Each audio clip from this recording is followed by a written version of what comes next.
जो जो भारत में प्रधानमंत्री को वोट देता है मोदी को, वो निस्वार्थ प्यार करता है, दिल से प्यार करते हैं, इसीलिए वोट देते हैं। और लोग यहाँ 10-10 किलोमीटर दूर से पैदल चल चल के आए। आपको मैं अभी की घटना, अब काम बोलता है, मैं अभी की घटना बता रहा हूँ। पीछे गाजियाबाद स्टेशन है, अगर घूम के चक्कर लगा के आओगे ना तो इस जगह पे 4-4.5 किलोमीटर मैप में दिखा रहा था। लोग वहां से बूढ़े बुजुर्ग पैदल फ्लाईओवर चढ़ के आ रहे थे। तो क्या मोदी जी उनको 1-1 लाख रुपए दिए आने के लिए? लेकिन ये कहा जा रहा है कि प्रधानमंत्री नरेंद्र मोदी इस बार आएंगे तो तानाशाही आ जाएगी, देश का विपक्ष। वो एक जर्मन जो भौंकता है जर्मनी से, मैं बता रहा हूँ, ध्रुव राठी है। अगर मान लो प्रधानमंत्री अगर तानाशाही कर रहे हैं तो आए दिन जो देश में प्रधानमंत्री को पनौती, चोर, डाकू, अपशब्द, डीएमके का एक नेता है जिसने प्रधानमंत्री को माँ का गाली दे दिया, वो कैसे जिंदा है? यही Saudi Arabia, Kuwait, Iran, Iraq कहीं करके दिखाते, अगले दिन तुम्हें बीच चौराहे पे लटका देता। मैं आपको एक घटना बताता हूँ। मोदी जिंदाबाद। जैसे एक मिनट में अब मैं एक घटना आपको बता रहा हूँ। एक नॉर्वे में एक बंदा है जो अपने आप को सोशल एक्टिविस्ट बोलता है। वो जगह जगह कुरान जलाता था। नॉर्वे में उसने कुरान जलाया।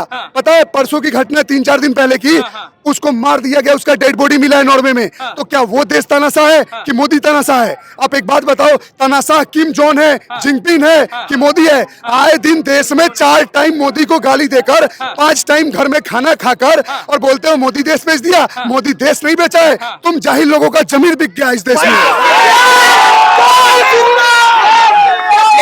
लेकिन ये कहा जा रहा है कि देश में एक केजरीवाल साहब हैं, उनको जेल में डाल दिया है। सुनो, अब एक मेरे सवाल का जवाब दो। क्या ईडी ने, इन्फोर्समेंट डायरेक्टोरेट ने क्या 9 बार केजरीवाल को समन नहीं दिया? साला तुम एक बात बताऊं, गाली निकल रहा है मुंह से। अगर मुझे थाने से फोन आ जाए ना कि भैया आपने इस घर में चोरी किया है, तो हम दौड़ के थाने पहुंचते हैं। भैया किसने आरोप लगाया? क्यों? क्योंकि मैंने नहीं किया है। तुम घोटाला कर देते हो 100-100 करोड़ का। कोरोना में मोदी को आरोप लगा रहे थे, 45-55 करोड़ का शीश महल बनवा रहे हो, और ईडी बुला रहे, नहीं जाओगे तो तुमको उठा के अंदर नहीं डालेगा। और ये तो कह रहे हैं कि डर रहे हैं मोदी इसलिए। हाँ, मोदी डर नहीं रहे। मोदी तुमने जो चोर डकैती किया था ना राज्य में, उसके ऊपर तुम्हारा डंडा करके बैंड बजा रहे हैं। तुम्हारी सीधी बात बता रहा हूँ। अच्छा, एक मिनट, एक बात बताओ, इनमें से जितने इनके नेता थे, चाहे सत्येंद्र सिसोदिया हो, चाहे सत्येंद्र जैन है, चाहे मनीष सिसोदिया हो, संजय सिंह हो, चाहे ये आतिशी हो, राघव चड्ढा तो विदेश भागा हुआ है अपनी गर्लफ्रेंड पत्नी के साथ। एक बात बताओ, अगर ये इतने ही सच्चे हैं, बार बार बोलते थे मोदी जी हमें अरेस्ट करो, हम निर्दोष है तो हमें साबित करो, और ये साले एक बार घुसते हैं ना तो अंदर से बाहर आने का नाम ही नहीं लेते। क्यों? क्योंकि ये चोर है सही में। खुल के बोलता हूँ मैं।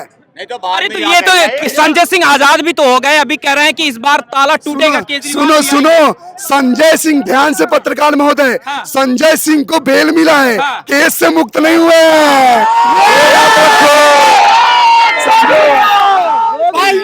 लेकिन क्या कह रहे हैं जेल का भी ताला टूटा, इस बार केजरीवाल भी टूटेगा। जेल का ताला टूटा नहीं, जिस बैरक से बाहर निकले हो ना संजय सिंह, उसकी झाड़ू पोछा हो रही है। 4 दिन बाद फिर तुम अंदर जाओगे।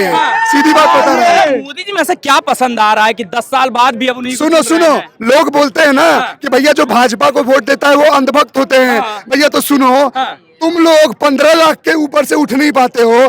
2 करोड़ नौकरी का रट लगाए होते हुए हमें क्या मोदी जी पैसा देते हैं? अगर तुम हमें अंधभक्त मानते हो ना भाई साहब, तो ये अंधभक्ति नहीं है। हमारे देश के गौरवशाली और महान भारत के क्या बोलते हैं, ऐसे प्रधानमंत्री हैं जिनके लिए हम दिल से प्यार और सम्मान देते हैं, इसीलिए हम वोट देते हैं। और एक और बात, हमारा यहाँ पे 50 लोग है ना, 50 लोग में से यहाँ 10-20 ऐसे लोग होंगे जिनका वोटर आईडी अलग अलग स्टेटों का होगा। वो 5-5, 10-10 हजार रुपया खर्च करके अपने स्टेटों में जाते हैं, वोट देकर आते हैं। तो क्या अंधभक्ति है? ये अंधभक्ति नहीं, ये प्यार है। और उस मोदी के लिए जो महिलाओं को मजबूत बना रहा है, देश को मजबूत बना रहा है, आने वाले इतने बड़े बड़े मुद्दे खत्म कर दिया। कांग्रेस बोलता है कि भैया हमने ये काम स्टार्ट किया था, मोदी जी तो फाइल बंद कर रहे हैं। अब ऐसा लो तो तुमने फाइल खोला ही क्यों? तुम राम मंदिर खुद बनवा लेते, तुम 370 खुद हटवा लेते, ट्रिपल तलाक खुद हटवा लेते। तो सुनो, ये काम भगवान राम ने उन्हीं को आशीर्वाद दिया था कि जो मेरे राम मंदिर का उद्धार करेगा, जो भक्त मेरे लिए लड़ेगा, उसी के जिम्मे सारा काम मिलेगा। तो अब सुनो, मोदी जी ने बोल रखा है आने वाला 5 साल, आने वाले 1000 साल का नेतृत्व करेगा। मोदी जी ने क्या बोला कि बस आप लोग वोट दो, आगे का काम मैं संभाल लूंगा। यूपी के 2 लड़के हैं, वो तो कह रहे हैं कि इस बार मोदी का रथ रोक देंगे। सुनो ना, रथ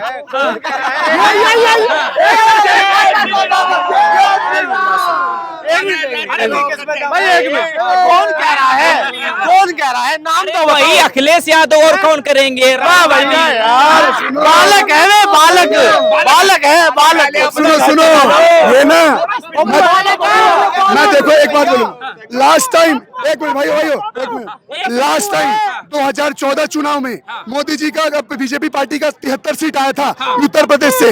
अब इस बार ऐसा आंकड़ा लगाया जा रहा है कि अगर 400 पार चाहिए तो यहाँ कम से कम 78-79 सीट चाहिए। मैं भगवान कृष्ण से दुआ करूंगा, क्या मतलब दुआ तो नहीं, सॉरी, प्रार्थना करूंगा कि अगर ये 2 सीट भी जीत जाते हैं ना तो मैं मान जाऊंगा ये दमदार पार्टी है। 80 का 80 आएगा यूपी में। क्यों मैं बता रहा हूँ, सुनो, कुछ दिन पहले शिवपाल चाचा ईवीएम हैक कर लेंगे तो 80 आएगी। ओहो, ताली बजा रहा हूँ, सुनो ध्यान से। जिन जिन लोगों ने ईवीएम हैक का छाती पीटते हैं ना, कैमरामैन जरा फोकस करो, ऐसे दोगलों को एक्सपोज करते हैं। रुको भाई 1 मिनट, ईवीएम के बारे में जो बात चल रही है ना, बोला जाता है भैया बैलेट पेपर से चुनाव क्यों नहीं करवाते हो। कुछ टाइम पहले चंडीगढ़ का मेयर चुनाव हुआ था, उसमें बैलेट पेपर से पकड़ा गया, तो चलो भाई बीजेपी का दोस्त आया तो हम एक्सेप्ट करते हैं। तुम चमचों की तरह आंख पैर में आंधा पट्टी नहीं बांध लेते हैं कि मेरा आका चोर नहीं है।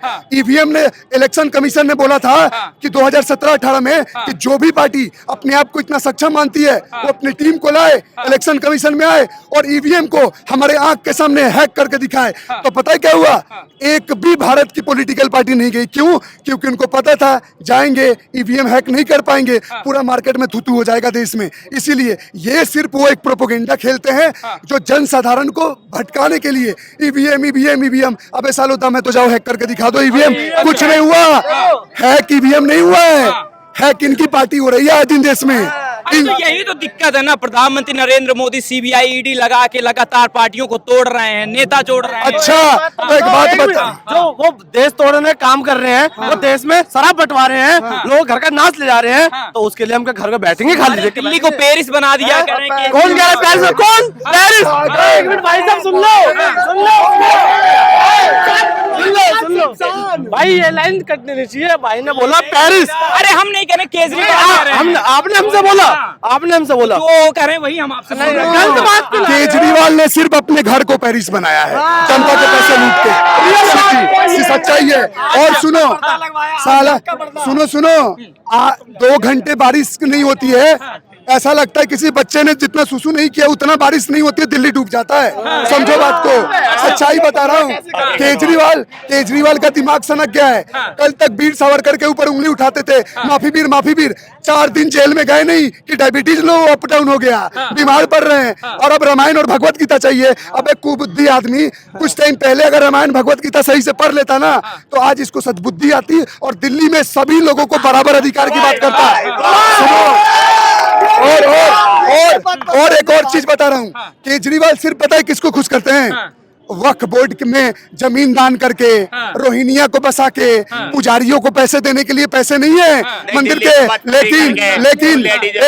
लेकिन कब मस्जिदों को और मजारों को उसके फंडिंग के लिए पैसा है, इमामों को पैसा देने के लिए पैसा है।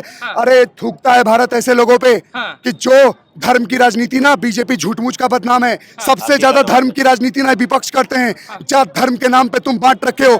जिस पार्टी ने धर्म के नाम पे देश का विभाजन करा है, उससे आप उम्मीद करते हो कि आपको हमारा एक में लेकर चलेगा। सिर्फ मुस्लिम तुष्टीकरण करने में, सिर्फ एक कम्युनिटी को खुश करने में हिंदुओं को कुचलता जाता है आए दिन भारत में। और फिर अगर होता है बस फ्री का बात करते हो, कौन सा किसी का जमीर नहीं है 10-20 रुपया दे देने का? बस फ्री करवा दिए, बस में रेप हो जाता है। पानी फ्री करवा दिए, पानी में इलेक्ट्रिक का तार तुर के गिर जाता है, लोग मर जाते हैं। रहे हैं, बात करते हो केजरीवाल। इस भारत में कांग्रेस पार्टी से भी कोई गंदा पार्टी है और किसी का चरित्र खराब है, वो सिर्फ और सिर्फ केजरीवाल है। लेकिन केजरीवाल से ये कहा जा रहा है कि डर रहे हैं, नरेंद्र मोदी तानाशाह डर गया है। सुनो ना, अगर तानाशाही रहते ना तो आए दिन हमारे चुने हुए प्रधानमंत्री को ना ये दिन में 10 बार गाली ना देते। ऐसा कौन सा ऐसा दिन नहीं है जिस दिन कोई भारत का पॉलिटिकल पार्टी प्रधानमंत्री को अपशब्द नहीं बोलता है। अब शुक्र मनाओ 1 जून से नया कानून लागू होने वाला है, ये आईपीसी, सीआरपीसी और एविडेंस एक्ट। इसके खिलाफ, प्रधानमंत्री के खिलाफ भी अपशब्द बोलोगे ना तो एफआईआर दर्ज होगा और कोई भी जनता एफआईआर करवा सकती है। आपको लग रहा है जो लहर इस बार कहीं आ रही है, प्रधानमंत्री नरेंद्र मोदी, बीजेपी सब 400 पार का नारा दे रहे हैं, क्या लग रहा है? अब सुनो, अब यहीं से अंदाजा लगाओ मोदी जी का कितना प्रभाव है कि गाजियाबाद में हम खड़े हैं और देखना दिल्ली के हेड ऑफिस में बीजेपी के सुनाई देगा और कांग्रेस और आम आदमी पार्टी के। एक बार मैं जय श्री राम बोलूंगा और मेरे भाइयों की आवाज देखना कितनी चट्टानशील है। भाइयों 1 2 3 जय श्री राम। सुनो, अब की बार ये जनता बिकी हुई दलाली जनता नहीं है। ये प्यार और निस्वार्थ प्यार करते हैं अपने प्रधानमंत्री से। और एक और बात, सालों 1 मिनट वोट देते नहीं हो। सबसे दुर्भाग्य इस देश का पता है क्या है? जो लोग इस सरकार को, बीजेपी को वोट नहीं देता, वही इस भारत में सबसे ज्यादा भारतीय जनता पार्टी की योजनाओं का फायदा उठाता है। एक बात बताओ, क्या मोदी जी रोड बनवाते हैं तो ये बोलते हैं इसमें हिंदू चलेगा? क्या ये बोलते हैं? कई अस्पताल बनवाते हैं तो बोलते हैं? सबसे ज्यादा सरकारी अस्पतालों में जाके लाइन देख लो किसका है, राशन की लाइन देख लो। सबसे ज्यादा फायदा उठाने में यही लोग उठाते हैं और सबसे ज्यादा देश के प्रधानमंत्री का विरोध भी यही करते हैं। तो सबसे नीच और निर्लज लोग यही लोग हैं जो बीजेपी का विरोध करते हैं और एक वोट भी नहीं देते हैं और फायदा सारा उठाते हैं। राहुल गांधी को इस बार प्रधानमंत्री बनाइए। राहुल गांधी ना, सुनो, राहुल गांधी ना, अगर गांधी ना होता ना नाम सरनेम तो एक ग्राम पंचायत का चुनाव भी ना जीत पाता। ये जो बात है हकीकत है, सच्चाई है। क्या है उसके पास? क्या है गांधी सरनेम के सिवा? क्या है? बोलना है नहीं। पूरा देश जो है, पूरा परिवार जो है देश के लिए कुर्सियां तो भर नहीं पाट रहे तो एहसान किए, अपने कुकर्मों से मारे गए। क्या किया तुम लोगों ने?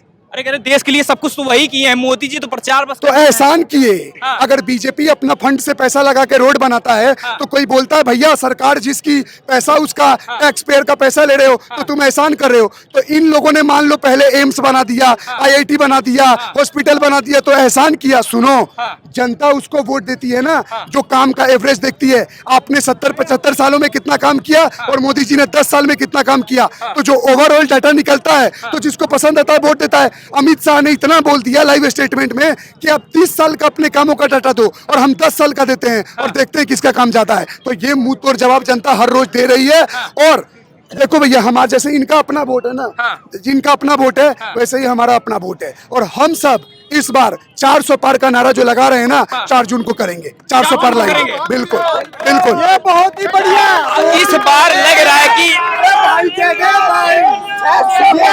सुनो, अभी उतना भी नहीं बोलना है, अभी टाइम लगने दो। वो हिंदू राज, वो सुनो, अब लास्ट 4 जून को तो आएंगे। शुक्र मनाओ अगली बार बाबा ना आ जाए 2029 में।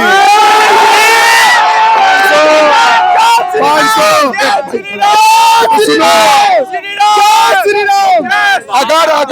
अगर बाबा ने कभी वो ले लिया ना शपथ कि मैं भारत का प्रधानमंत्री है वो, तो समझो 500 पार तो छोड़ो, एक टाइम भारत का ऐसा ना आ जाए कि हम लोग ये डिमांड ना करने लगे कि बचा हुआ अखंड हिंदू राष्ट्र चाहिए हम लोगों को।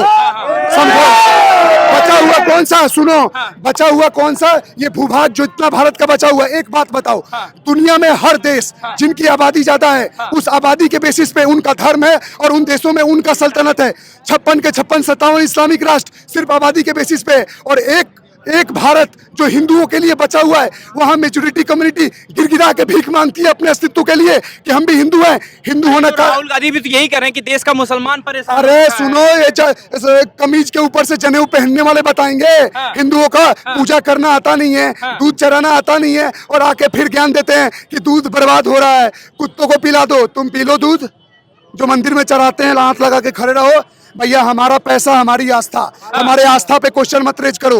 राम मंदिर बना तो सबसे ज्यादा उन लोगों को घुटन हो रही थी कि बीजेपी के लोगों का पैसा, राम भक्तों का बीजेपी खा गई, जिन सालों ने एक चवन्नी नहीं दिया। पैसा हमारा, हमने दिया, हम नहीं पूछ रहे हैं, तूने दिया नहीं, तू क्यों पूछ रहा है, तेरा क्या लेना देना। लेकिन सवाल ये उठ रहा है कि जिस तरीके से अभी कई सारे नेता भी ज्वाइन कर रहे हैं, विजेंद्र सिंह से लेके गौरव वल्लभ तक सब आ गए हैं, क्या हो गया, ऐसा क्या मोदी सुनो, में हुआ है? गौरव वल्लभ मैंने बोला है कि मैं कांग्रेस पार्टी के राम मंदिर के विरोध करने की विचारधारा और हिंदुत्व का विरोध करने की विचारधारा से मैं परेशान हो चुका था। एक बात बताओ, आप अगर बीजेपी में नहीं हो, आप अगर XYZ किसी भी पार्टी में हो, तो क्या रामकृष्ण का नाम लेने से आपका छवि नीचे गिर जाएगा? कुछ टाइम पहले आचार्य प्रमोद कृष्णन को भी इन लोगों ने हटाया। तो बोलने का मतलब, आप एक पार्टी में रहते हुए किसी अन्य पार्टी का विरोध करो, लेकिन आप ये क्यों सोचते हो कि मैं मोदी और अमित शाह का विरोध कर दूंगा, मतलब कि राम और कृष्ण का विरोध कर दो तो मोदी और अमित शाह का विरोध कर दोगे। ये इन्हीं गंदी और घटिया राजनीति के चलते जनता इनको हर बार उठा के पटक रही है। और आने वाले टाइम में ये जो डबल डिजिट में कांग्रेस है ना, सिंगल डिजिट तो छोड़ो, दर्शक बन के खड़े रहेंगे पार्लियामेंट में जहां पे ये होता है। लिख के दे रहा हूं। एक सवाल लास्ट रहेगा, उसके बाद कुछ लोग और बात कर रहे हैं। मोदी को क्यों चुने? बस मोदी को क्यों चुने? मोदी को हम प्यार करते हैं, हमारे देश के प्रधानमंत्री हैं, विश्व स्तर पे भारत का नाम रोशन कर रहे हैं, महिलाओं को मजबूत कर रहे हैं। अरे तो राहुल गांधी भी तो देश के सांसद हैं। कौन सा? राहुल गांधी नहीं है सांसद? राहुल गांधी, सुनो ना, अमेठी से भाग के वायनाड जा रहे हो, कम था तो अमेठी में लड़ते, अब वायनाड से भाग के कहीं और जाओगे। मेरे को तो ये लगता है कि कभी कभी ये साले पाकिस्तान में जाके ना लड़ जाए। सही बात। सुनो, अब इसको अंधभक्ति नहीं बोलेंगे, भैया एक जिला भारत में जोड़ दो पाकिस्तान और यहाँ मुस्लिम ज्यादा हैं तो मुझे वोट दो, ये इतना नीचे गिर सकते हैं। अभी कुछ टाइम पहले के अन्नामलाई ने पिटीशन फाइल किया ना, वो जो आइलैंड इनकी दादी ने श्रीलंका को दे दिया, लड़े तक भी नहीं। अक्साई चीन दे दिया चाइना को, पाकिस्तान बांग्लादेश दे दिया। अरे जिन्होंने जमीन के टुकड़े ऐसे ऐसे दे दिए भारत के, जैसे इनके घर में रखी हुई तिजोरी के पैसे हों कि गरीबों में बांट रहे हैं। ऐसी नीच और भारत को तोड़ने वाली पार्टी को समर्थन देना अपने आप पे थूकने के बराबर है। बस और लास्ट और आएगा तो मोदी ही। और 4 जून 400 पार। जय श्री राम।